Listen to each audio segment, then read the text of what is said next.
So I just told the lady the name of the poem is Accents.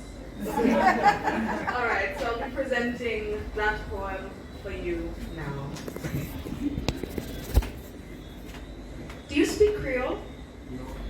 Feigning confidence, I say I'm self-taught, conferring myself the paperless certificate of national pride, and yet a sea separates me from the sacred tongue of my country. My country's Creole, my country's but not mine. The native language of my native nation is not my own. My birthright does not belong to me. And despite how much I've attempted and how tempted I've been to jump in on conversations in villages and waterfronts, to front like I's one of you, Lucian too, to follow phone calls over the air until the tsunami of syllables became too much to bear.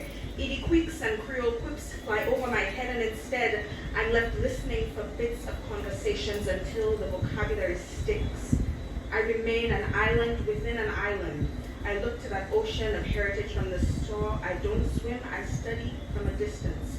My steps in only ankle deep, while the world stays out of reach.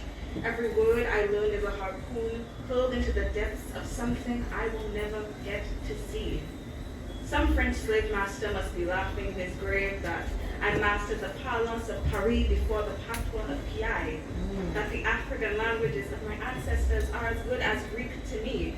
I play up the explanation to be even less informed that our Creole is a mix of French and these nebulous African languages, yet I can't name a single tribe or tongue. The only threads that need no translation are the sucking of the teeth and the beating of the drum. Our forebears found themselves flung onto this faraway rock with dissimilar people who in all that despair salvaged their dignity, scavenged their diction,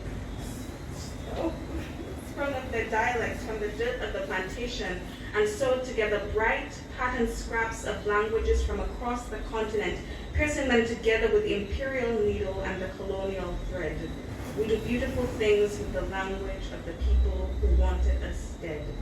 We traded our bouillons for beef Wellingtons and took our melting pot off the heat. Woo!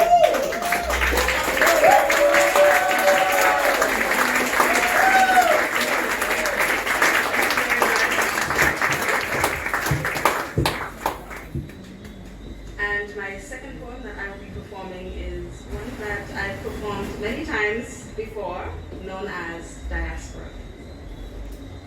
Kiwanora International Airport is beginning to feel like a crime scene, because while this may be the welcome hub for foreign currency, it's also where our most valuable assets are seized, where our brightest minds assemble to leave. Suitcases carry evidence of home carelessly cast onto customs scales, to conveyor belts, to overhead compartment, to UK, to Canada, to countries that collect prospects from every continent, and the little Caribbean contracts. All possible thanks to the piece of paper with all the power, the visa. Now, let's back it up a bit. Bridgetown Embassy. People stand in single file lines, shaking like they feel the winter snow on them already, wishing the floor would open up to swallow them because Judgment Day has to be less harrowing than this. Every island is represented in this room like a West Indies cricket game stand, but here they stand brought together by their desire to get away. Here the officer ahead. I'm sorry, I can't get you a visa today. The Vincentian Bridge of Tears takes back her passport. The Bajan in the front is borderline breaking down. The Dominican by the door doing the sign of the cross. But St. Lucian steps forward. So what makes you want to come to the United States? Still shaking, she gives her whole life story, becoming her own lawyer before the judge, hoping the officer is in a good enough mood to hear her out. Hopes, dreams, goals, ambitions, bigger than what home could bring her. University degree, comfortable salary, cushioned home, and a sense of humility, all riding on that piece of paper. We have to convince them we're worthy of walking through their gates when it's no secret West Indians like to relocate. You see, the Caribbean is a compilation of songs of sweetness and sorrow, a mixtape, a remix of African, Indian, Amerindian, layered, cut, and copied until the static became a part of our music.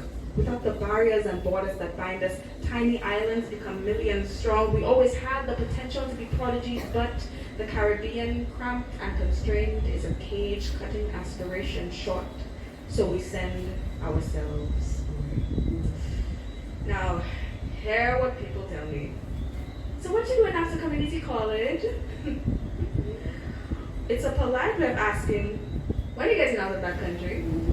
It's a polite way of asking, when are you going to stop letting those 238 square miles limit you? It's a polite way of asking, when are you going to look out to the horizon to see a bustling city of possibility instead of that empty blue line that bears no promises? Your visa has been approved. When are you going to disown us, to do us proud?